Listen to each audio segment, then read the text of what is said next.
안녕하세요, 여러분. 25년 동안 오직 통증만을 연구하고 치료해온 통증의학과 전문의 김영준입니다. 오늘은 많은 분들이 겪지만 의외로 잘 모르고 지나가는 한 가지 통증에 대해 말씀드리려고 합니다. 바로 발바닥 통증입니다. 이 이야기를 들으시는 분들 중에서도 분명 아침에 첫 발을 디딜 때 악하고 신음을 내뱉은 적 있는 분들이 계실 겁니다. 또는 오래 걸은 날밤이면 발바닥이 찌릿찌릿하거나 가만히 있어도 욱신거리는 통증을 겪어본 적 있으실 겁니다. 운동의 기본은 걷기입니다. 우리는 그렇게 배웠고 실제로도 걷기만큼 건강에 좋은 운동이 없습니다. 심혈관 건강, 혈압 조절, 혈당 조절, 심지어 치매 예방까지 걷기는 온몸에 좋은 영향을 미칩니다. 그런데 이 기본 중에 기본인 걷기가 고통이 되는 순간 그 건강은 무너질 수밖에 없습니다. 왜 발바닥은 아플까요? 무엇이 우리 발을 이렇게 괴롭게 만드는 걸까요? 혹시 살이 쪘기 때문일까요? 족저근막염이라는 말 한 번쯤 들어보셨을 겁니다. 그런데 이 족저근막염 정확히 어떤 병인지 아시나요? 오늘은 제가 여러분께 족저근막염을 포함한 발바닥 통증의 원인부터 치료, 일상 속에서 할 수 있는 관리법까지 아주 자세하게 알려드리도록 하겠습니다. 들으시면서 영상이 유익하다고 생각되신다면 구독과 좋아요, 알림 설정까지 하시어 다음에 더 좋은 건강 정보를 미리 받아보시길 바랍니다. 그럼 발바닥 통증의 이유부터 알아보도록 하겠습니다. 1부 발바닥 왜 아픈 걸까? 우리의 발바닥에는 족저근막이라는 강한 띠가 있습니다. 이 족저근막은 발 뒤꿈치에서부터 발가락까지 이어지는 일종의 현수막 같은 구조물인데요. 우리가 걸을 때, 뛰거나 계단을 오를 때 이 족저근막이 충격을 흡수해주고 발의 아치를 유지해주는 역할을 합니다. 그런데 이 족저근막에 무리가 오면 염증이 생기고 미세한 손상이 반복됩니다. 이게 바로 족저근막염입니다.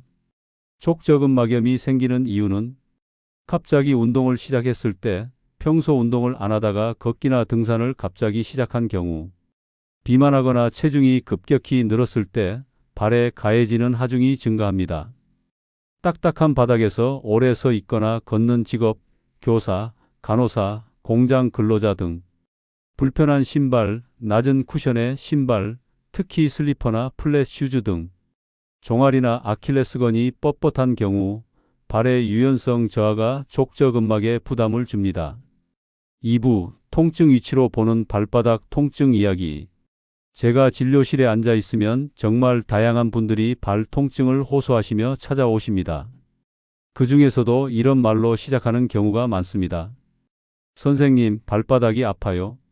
걷는 게 너무 힘들어요. 그런데 저는 그 말을 듣자마자 이렇게 여쭤봅니다. 어디가 아프세요? 발바닥 중에서도 어느 쪽인가요? 발가락 쪽인가요? 발뒤꿈치 쪽인가요? 아니면 발 중앙인가요? 왜 이렇게 세세하게 물어볼까요? 그 이유는 통증이 나타나는 위치에 따라 질병이 완전히 달라지기 때문입니다. 같은 발바닥 통증이라도 원인이 전혀 다를 수 있고 그에 따라 치료 방법도 달라지죠. 발뒤꿈치 안쪽이 찌릿하거나 찢어질 듯 아픈 경우, 족저근막염 대표적인 위치입니다. 아침에 일어나서 첫 발을 디딜 때 발뒤꿈치가 쨍하고 찢어지는 느낌이 든다면 거의 대부분 족저근막염을 의심합니다. 아침에 일어났을 때 발을 딱 내디디면 아파요. 좀 걷고 나면 괜찮아지는데 오래 앉았다가 다시 걸으면 또 아파요. 이게 바로 족저근막염의 전형적인 증상입니다. 발뒤꿈치 안쪽 손가락 한마디 정도 되는 곳을 손으로 눌러보세요. 으악! 소리 나올 정도로 아프다면 거의 확실합니다. 발바닥 중앙이 눌리듯 아픈 경우, 족저근막염이 진행 중이거나 지방 패드 위축임. 이 통증은 딱딱한 바닥에 맨발로 오래 서 있었을 때 더 심해집니다. 푹신한 슬리퍼나 쿠션 좋은 신발을 신으면 조금 나아지기도 하죠. 시멘트 바닥에 서 있으면 발 중앙이 아파요. 푹신한 신발을 신으면 좀 괜찮은데 맨발은 못 버티겠어요. 이럴 경우는 족저근막염일 수도 있지만 특히 나이가 들면서 발바닥 지방이 줄어드는 경우도 많습니다. 즉, 쿠션이 빠져나간 상태죠. 이런 경우에는 깔창이나 인솔로 보완해 주는 게 좋습니다. 발가락과 발허리 사이, 특히 세 번째에서 네 번째 발가락 사이가 찌릿하거나 저린 경우, 몰톤 신경종, 지간신경종. 이건 상당히 흔한 질환입니다. 특히 하이힐이나 꽉 끼는 신발을 자주 신는 여성분들에게서 많이 발생합니다. 신경이 눌려 생기는 일종의 신경종, 즉 신경 덩어리입니다. 발바닥 앞쪽이 찌릿찌릿해요. 모래주머니나 조약돌 위를 걷는 기분이에요. 이 통증은 압박감, 쥐어짜는 느낌, 저림으로 나타나며 발가락 사이를 누르면 찌릿하게 통증이 퍼지기도 합니다. 병원에서는 MRI나 초음파로 쉽게 진단할 수 있고 체외 충격파나 주사 치료로 좋아지기도 합니다. 발 뒤꿈치 뒷부분, 아킬레스건이 닿는 곳이 아픈 경우, 아킬레스건염, 점액낭염. 운동선수나 갑자기 운동을 시작한 중년 남성에게 흔한 질환입니다. 혹은 신발이 뒤꿈치를 자꾸 눌러서 생기기도 합니다. 운동하고 나면 뒤꿈치 뒤쪽이 당기듯이 아파요. 만지면 딱딱하고 뻐근해요. 이건 족저근막염과는 전혀 다릅니다. 통증 부위가 발바닥이 아니라 뒤꿈치 뒷부분, 아킬레스건이 만져지는 부위이기 때문입니다. 스트레칭, 냉찜질, 아킬레스건 테이핑 등으로 치료할 수 있습니다. 발가락 바로 아래 뼈 쪽이 아픈 경우, 중족골 통증, 지방층 소실, 발가락을 딛는 부위, 특히 앞꿈치 바닥이 아프다면 이것을 의심합니다. 앞꿈치가 바닥에 바로 닿는 느낌이에요. 오래 걸으면 통통한 부분이 없어져서 뼈가 바닥에 닿는 것 같아요.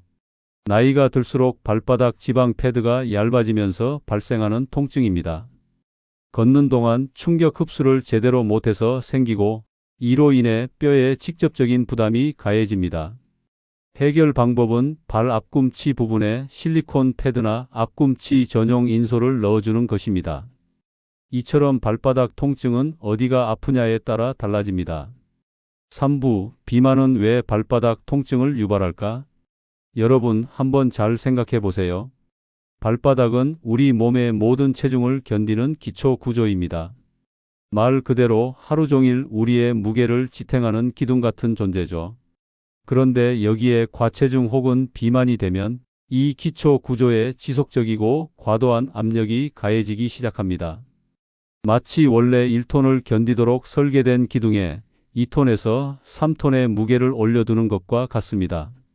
이 과중한 하중은 족저근막, 즉 발바닥 근막에 미세 손상을 일으키고 그것이 반복되면서 결국 염증과 통증을 부릅니다. 의학적 통계로 보는 비만과 족저근막염, BMI 30 이상인 사람은 족저근막염 발병률이 일반인보다 4배 이상 높습니다. 여성의 경우 폐경 이후 체중 증가와 족저근막염의 발생률이 함께 증가하는 경향이 있습니다. 남성보다 여성에게 비만성 족저근막염이 더 많이 나타납니다. 그래서 어떻게 해야 하나요? 족저근막염이 있는 비만 환자라면 가장 효과적인 치료는 체중 감량입니다. 체중 1kg을 줄이면 발에 가해지는 하중은 몇 배 줄어들까요? 걷기 1kg 체중 감소, 발바닥 하중 약 4kg 감소, 계단 오르내리기 약 6에서 8kg 하중 감소, 즉 5kg만 감량해도 걷는 동안 발바닥이 받는 하중은 무려 20kg가량 줄어든다는 이야기. 현실적인 실천법, 식단 조절, 단백질 위주, 탄수화물 줄이기, 수영이나 자전거, 발바닥에 부담을 주지 않으면서 체중 감량 가능. 체중 감량과 발관리 병행, 깔창, 스트레칭, 족욕, 파스 등 함께 적용. 보폭을 작게, 천천히 걷기, 급한 속도로 걷는 것은 발에 더 큰 하중. 이런 분들은 특히 주의하세요. 배가 많이 나온 복부비만형 체형, 최근 급격히 살이 찐 경우, 하루 6시간 이상 서 있는 직업군, 평발이나 안짱걸음 등 보행 문제가 있는 분, 이런 분들은 족저근막염 발생 위험이 훨씬 높습니다. 정리하자면 비만은 족저근막염의 가장 강력한 유발 요인 중 하나입니다. 특히 발바닥 아치를 무너뜨리고 근막에 지속적인 손상을 주기 때문입니다.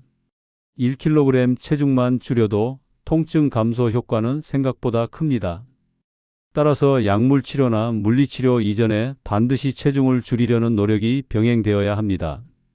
4부 족저근막염에 파스 정말 효과 있을까? 많은 분들이 근육통이나 관절이 아프시면 파스부터 찾으십니다. 과연 족저근막염에도 파스가 효과가 있을까요? 결론부터 말씀드립니다. 파스는 족저근막염의 근본 치료제가 아닙니다. 하지만 염증 초기나 통증 완화에는 어느 정도 보조 효과가 있습니다. 파스의 종류별 특징. 파스에도 종류가 있습니다. 다 똑같이 생겨 보여도 말입니다. 환자분들이 병원에 오시면 제일 먼저 하시는 질문 중 하나가 이겁니다. 선생님, 파스 붙이면 좀 낫다던데 어떤 파스를 붙여야 해요? 제가 늘 이렇게 말씀드립니다. 파스도 사람처럼 성격이 다 다릅니다. 차가운 성격, 뜨거운 성격, 약발 강한 친구, 살살 달래는 친구. 그래서 환자분 통증 상태에 따라 그 성격에 맞춰 써야 효과를 봅니다. 첫째, 차가운 성격의 쿨파스. 걷기도 힘든데 아침에 발바닥을 디디면 정말 찌릿하게 아프고 빨갛고 열이 나는 것 같아요. 이건 급성 염증 상태입니다. 이럴 땐 쿨파스가 제격이죠. 쿨파스는 말 그대로 냉찜질 효과를 줍니다. 멘톨이나 캄파 같은 성분이 들어있어서 통증 부위에 열을 식히고 붓기를 가라앉혀 줍니다. 쿨파스는 발 뒤꿈치 아래쪽에 딱 붙이세요. 아픈 지점 눌렀을 때 으악하고 소리 나는 그곳에 붙이는 겁니다. 단, 발이 차가운 분, 말초혈액 순환이 약한 분은 쿨파스를 너무 오래 붙이면 더 안 좋아질 수 있어요. 시원하다고 너무 오래 붙이지 마세요. 하루 6시간 이내면 충분합니다. 둘째, 뜨거운 성격의 핫파스. 선생님, 아침엔 괜찮은데 오후 되면 계속 욱신거려요.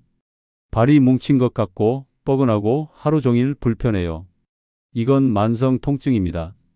이럴 땐 핫파스, 뜨끈한 친구가 필요합니다. 핫파스는 발에 온기를 줘서 근육과 인대를 이완시켜주고 혈류를 증가시켜서 산소와 영양이 잘 돌게 도와줍니다. 핫파스는 발바닥의 아치, 즉 가운데 볼록한 부위에 붙이는 게 좋습니다. 족욕이나 마사지 후처럼 발이 따뜻할 때 붙이면 효과가 배가 됩니다. 단, 피부가 약하거나 홍조가 잘 생기는 분들, 캡사이신에 민감한 분들은 주의하세요. 가려움이나 따가움을 느끼면 바로 떼세요. 셋째, 진짜 약효가 들어있는 소염진통 파스. 이건 제가 치료용 파스라고 부릅니다. 약국에서 케토프로펜이나 티클로페낙이라고 써 있는 파스를 보신 적 있나요? 이건 단순한 찜질이 아니라 약 성분이 직접 염증을 억제해주는 의약품 파스입니다. 선생님, 그냥 시원한 느낌 말고 실제로 염증 좀 가라앉혔으면 좋겠어요. 그럴 때는 이걸 추천합니다.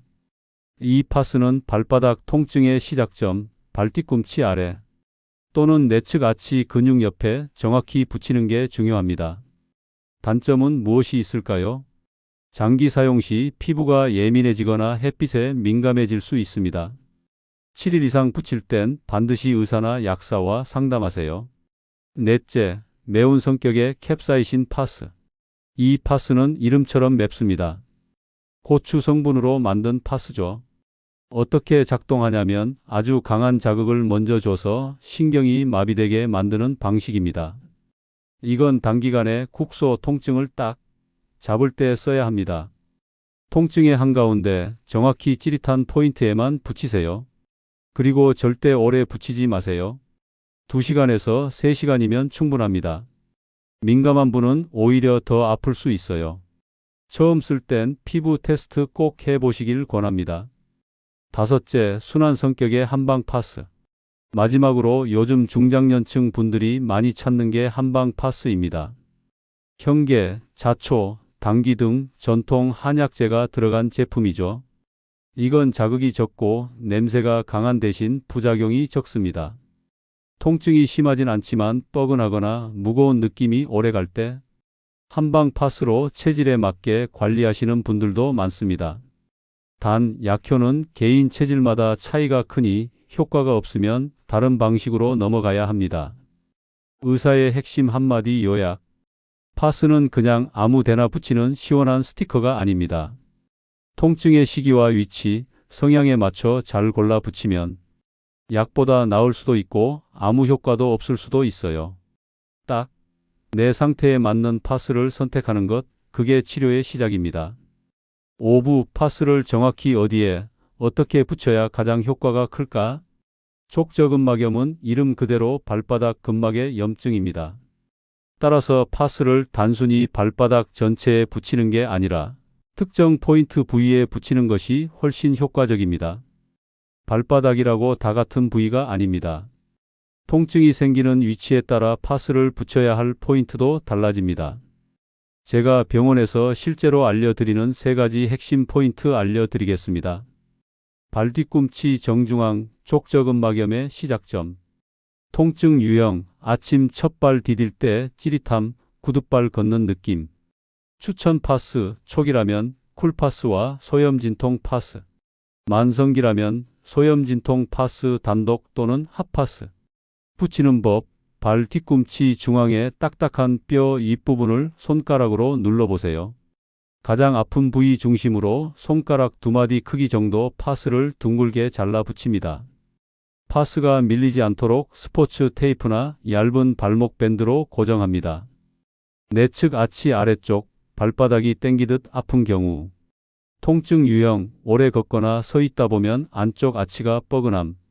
추천 파스, 핫파스 또는 한방파스. 붙이는 법, 앉아서 발바닥을 위로 향하게 한 후 아치의 가장 높은 부위 아래쪽 근육을 중심으로 1cm 폭으로 가늘게 잘라서 세로 방향으로 2장에서 3장 겹쳐서 부착. 팁, 조격 후 근육이 풀린 상태에서 핫파스를 붙이면 효과가 2배입니다. 발가락 뿌리 아래쪽, 장시간 걸으면 화끈하거나 뜨거운 통증. 통증 유형, 앞쪽 발바닥, 발가락 뿌리 근처 통증. 추천 파스, 쿨파스 또는 소염 진통 파스 소량. 붙이는 법, 발가락이 시작되는 바로 아래, 통증 지점 중심으로 작게 자른 파스를 엄지에서 약지 아래까지 가로로 붙이되 발가락을 자유롭게 움직일 수 있게 살짝 띄워 붙이기. 주의, 앞쪽 발바닥은 피부가 얇아 민감하므로 핫파스나 캡사이신 파스는 삼가야 합니다. 파스 효과 극대화하는 생활 속 비법. 붙이기 전에 하면 좋은 것들. 따뜻한 조격, 물 온도 38도에서 40도, 10분에서 15분. 효과, 근막을 부드럽게 풀어줘 파스 성분 흡수 증가. 팁, 물에 천일염 1스푼과 식초 2스푼을 넣으면 항염 효과 업. 발바닥 마사지, 족저근막 스트레칭. 발바닥에 로션이나 오일을 바르고 손바닥 또는 마사지볼로 아치부터 뒤꿈치까지 눌러주기.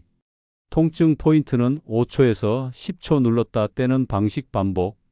잠자기 전 파스 사용은 특히 효과적. 야간에는 체온 유지가 잘 되어 흡수율 업. 단, 통증이 심하지 않을 때만 야간 사용 권장. 6부, 집에서도 충분히 할 수 있는 발바닥 통증 실전 관리 루틴. 이번에는 집에서도 충분히 할 수 있는 발바닥 통증을 줄이고 혈액순환을 개선하는 실전 관리 루틴을 통증의학과 전문의의 하루 일과처럼 따라하기 쉽게 안내해 드리겠습니다. 특히 족저근막염 환자, 비만형 체질, 만성 발 통증을 가진 분들을 위해 파스 사용 전후의 루틴, 테이핑, 스트레칭, 마사지, 조격법 등을 종합적으로 포함해 설명드리겠습니다. 아침 첫 발 내딛기 전에 반드시 해야 할 3가지 루틴. 침대에서 발 내리기 전 발가락 스트레칭 2분. 족저근막염은 밤새 근막이 수축되어 있다가 첫 발을 디딜 때 찢어지는 듯한 통증을 유발할 수 있습니다. 그럼 어떻게 해야 할까요? 무릎을 펴고 다리를 곧게 뻗은 채 앉습니다. 발가락을 천천히 몸쪽으로 당겨 10초간 유지, 5회 반복. 발바닥 전체를 손바닥으로 꾹꾹 눌러 1분간 마사지. 따뜻한 수건 찜질로 족저근막 이완 3분. 수건을 전자레인지에 30초 데우거나 따뜻한 물에 적신 후 발바닥 아래와 뒤꿈치 위주로 감싸서 3분간 유지. 이 상태에서 발가락을 위로 접었다 펴기, 혈액순환 개선 효과. 테이핑 또는 아치 서포터 착용 후 외출 준비. 족저근막에 무리 가지 않게 하기 위해 뒤꿈치부터 중족부까지 Y자형 키네시올로지 테이핑 권장. 테이핑이 어렵다면 의료용 실리콘 아치 패드와 기능성 깔창 사용. 외출 중 일상 발바닥의 부담을 줄이는 스마트 습관. 1. 쿠션 좋은 신발과 아치 지지 깔창 필수.